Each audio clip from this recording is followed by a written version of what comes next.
Hi folks, it's Dr. Brad Semp here, aka the Busyness Doctor, and I'd like to welcome you to episode 18 of the Busyness TV show on busyness.com. This is the show dedicated to helping you to unbusy yourself. Today's episode is brought to us by our friends at Maximized Living. Maximized Living is a healthcare delivery system focused on helping to change the way that you view and manage health. In today's episode, I'm going to cover first what I call weird actions. And then I'm going to share with you an I Hate Guru segment with ex-professional golfer Matt Seppanen. And I'm going to wrap up with a video and a message about my youngest daughter Peyton, and I'm going to call it Crawl First. It's now time for our Buck the System segment. This is a segment in which we take a look at real-life examples where people buck the system to produce extraordinary results. Now, what does it mean to buck the system? It means that you're not following the norm, that you're looking at what everyone else is doing and finding a better way, a way that is not mainstream. And I've talked about this many times before. And you may be asking me, Brad, why are you sitting out in your car? Why are you filming from your car today? You know what? Because a car is a great example of me being weird. This is a 2001 Ford Expedition. It's run down, it's beat down. People say, Brad, why don't you get a new car? I can afford a new car. I just don't want to get one. You know why? Because this is big enough to cart our 5 children around. I don't care if the kids run into it with their bike. I don't care if somebody dings the door in a parking lot. And quite frankly, it's paid off and I don't have a car payment, right? So beautiful, beautiful stuff. Most people are going to go out there and lease or buy a brand new car. I don't want to do that. I want to be weird with my money. Now, I want to be weird in other ways in my life as well. And I'd like to just kind of bring to your attention a book here by Craig Groeschel, the founder and lead pastor at Life Church TV. And his book's called Weird Because Normal Isn't Working. Now, I was turned on to this by Michael Hyatt. Craig, awesome book. And not just because you talk about busyness in the first couple chapters, but because it challenges myself, challenges every reader here to really look at your life and figure out where are you taking weird actions. Are you living normally or are you living weird? Now just look at this car. Take a look at the steering column here that's all tore apart. Now take a look at the rear driver's side door that is also all tore apart. We're repairing the latch on that, and the steering column needs to be fixed. Do I need a new car? Maybe, but I'm not going to get one because I like to be weird.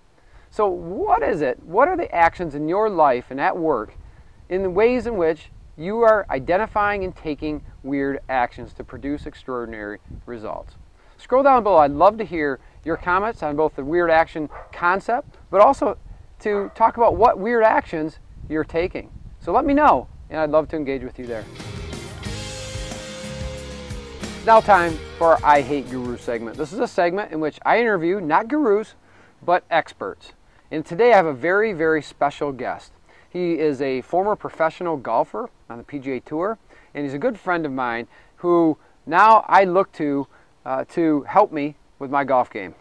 Actually, like any other person who retires from a job, he really doesn't golf a ton. But what he does do for his daily life now is help people, the layman golfers like myself and other men and women, to improve their golf game, whether it be for personal reasons, just enjoyment, or as part of business because you're looking to take out clients and at least hold your own. So I'd like to welcome to the show a gentleman by the name of Matt Seppanen, and I'm sure that you're going to enjoy this interview. So, Matt Seppanen, welcome to the Busyness TV show. Glad to be here, Brad. Thanks for having me. Awesome. Well, hey, the first question that I always ask any guest on my show, the I Hate Guru segment, is you're not really a guru, are you? I answer that question differently for different audiences, but the story is, unfortunately, kind of a reluctant guru. Okay, all right. Yeah. So, well, you did play professional golf. Yep. So, I guess that puts you in that, but I just don't like the word guru. So we're not going to call you that today. We're going to call you an expert. How about a reluctant expert? Reluctant expert? All That's right, we'll fine. go that way. How about just a golf pro? Yeah, that works too. All right, cool. So the first thing, that you've got your $1 million golf lesson here. Yep. We're going to talk about a few other things as well. But the first thing that I've heard you say, and we're going to go do this right after this interview is done, okay, is you say that today you can shave 8 to 10 strokes off my golf game. That is true. Guaranteed. How? Course management, better decisions, working on some basic decision-making techniques that will get you that putt to break 90 or that putt to break 80. or 70 or 100, whatever. Are you going to walk the course with me? I've done that in the past. You going to caddy with me? I've done that in the past, and I've never had somebody shoot less than 9 shots better than their lowest score. However, since I can't do it for everybody, just time won't allow me to, and effort. It's not really scalable. No, not scalable at all, which I know we've talked about. Best thing to do is practice your short game and make better decisions on the course. Okay, so other than you caddying for me, which we're going to do in a minute, yep. The next best thing would be focusing on the short game? Focus on the short game. In fact, I'll give you a little story.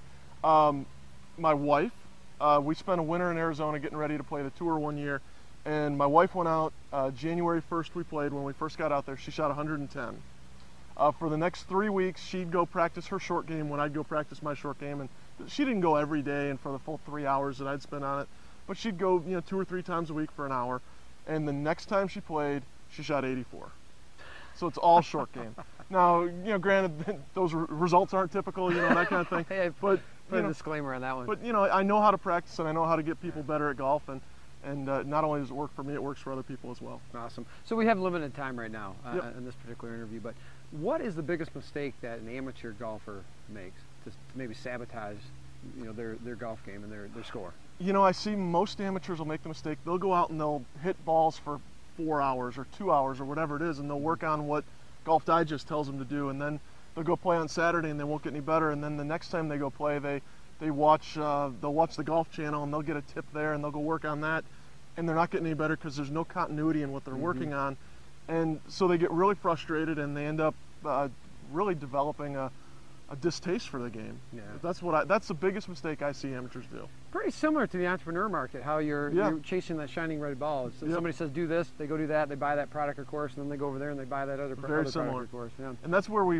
I think we were talking, and we had a lot of similarities from your busyness product line and just what I saw in golf, and I think that's where our synergy comes from. Yeah, absolutely. So I teach underneath the business platform a concept called action units. Yep. An action unit is one 15-minute dedicated, focused, uninterrupted period of time where you're taking action on something to produce results. Yep.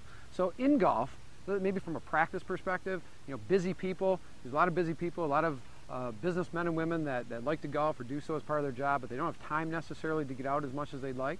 What is one action unit, one 15-minute segment that somebody can do consistently, whether it's every day or a few days a week, to improve their golf game? I'm going to actually go the other route and say, okay, you're busy, you've got a family, you've got a wife, you've got kids, you've got a hectic job, you don't have time to practice. What's something that you can do when you don't have time to practice? Okay. And I call it my 15-minute play well plan. And everybody's been to the situation where they're pulling into the course and they've got 10 minutes or 15 minutes before their tee time. What do they normally do? They grab their driver, they race down to the driving range, they try to pound 4 or 5 or 6 drivers, hoping they're going to find that magic bullet. Yeah. And then they go to the first tee. They're feeling rushed. They're feeling anxious. They hit their first tee shot out of bounds or into the water, or they roll it off the first tee, whatever it is. I'm going to tell you what to do with those 15 minutes. Awesome. That you normally wouldn't do. Love it. You're going to take your time. You're going to go to the putting green and the chipping green, and you're going to spend a few minutes, hitting a couple chips and pitches. Then maybe hit a few bump and runs. You're getting a feel for the greens.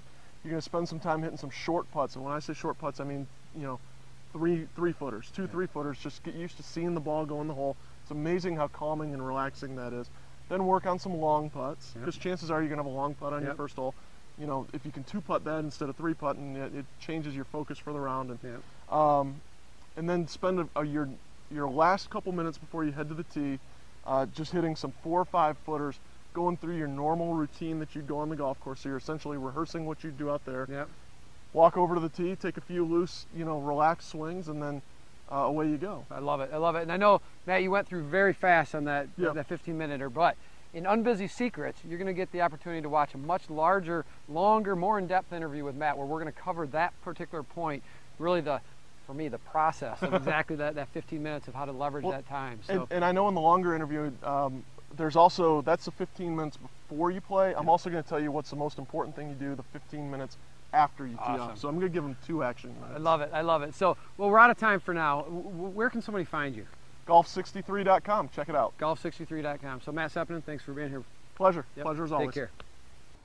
So welcome back. I hope that you enjoyed that interview with former professional golfer Matt Seppanen. You can see all the little action units, powerful action units that Matt shared with us. How cool is that? And what I'm more excited about is the next 30 minutes or so that I'm going to have with Matt in the more in-depth interview as part of our Unbusy Secrets program. So if you want to jump in on that, it's an absolutely great opportunity for you to not only receive the in-depth interview from Matt, but 2 folks each and every month, including the interviews and video and transcripts and MP3 and lots of other goodies. Come visit us at unbusysecrets.com and sneak in to the back end. So thanks for watching, and I look forward to seeing you in 2 more weeks with another special guest on our I Hate Guru segment. It's now time for our Design for Action segment. This is a segment in which we help you to design the right action at the right time to produce the right results. Now, the D for design is the second step in the ideal action process. The ideal action process being I for identify your intentions, D for design for action, E for execute your action, A for analyze your action, and then L, learn from your action. This is an iterative process, a process in which you don't just go through one time, but you repeat and you loop back over and over and over again as you execute action, you analyze and you learn from it, and you make adjustments in your design. Now, what does that all mean? Well, I have a cool little video here of my youngest daughter, Peyton, just the other night, who my wife and I were laying around on the floor and playing with her, and she's at that point where she's almost crawling but not quite crawling, right? So she's more army crawling and pulling herself ahead with her arms, and her knees are all red because even though she'll at times get up on her knees, she's actually dragging them across the carpet, right? So take a look at this as she crawls and I talk here. The point of this is this, that when you design for action, also the concept of 10% perfect, you do not wait until you're perfect. If Peyton waited till she could perfectly crawl, she would never get to the point that she could crawl. You have to take the steps that are necessary to get better and better and better, right? Same thing happens in your business. When you're looking at your business processes or your systems, right? Just put stuff on paper and move ahead. Don't get all caught up and bogged down in the perfect system. Just get going, get started, and just like Peyton, before you know it, you'll go from being up on your hands and knees to doing an army crawl and pulling yourself ahead and dragging your knees to being up on your knees and crawling fully, and then beyond, leading to walking, running, and sprinting.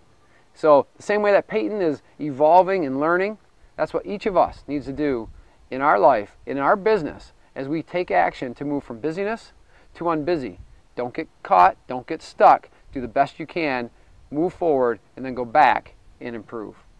So what did you think of that Design for Action segment? I'd love to hear your comments on Peyton's crawling, or how that you could internalize or apply that lesson to your life or to your work. So scroll down below and leave a comment. I'd love to engage with you.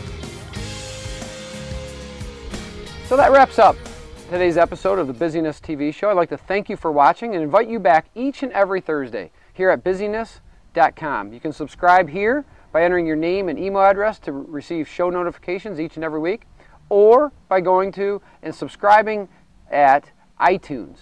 So we'd love to see you. Either way, make sure you're receiving the notifications of our show. I'd also like to remind you to like us at facebook.com/busyness.tv or at Twitter at twitter.com/busyness.tv.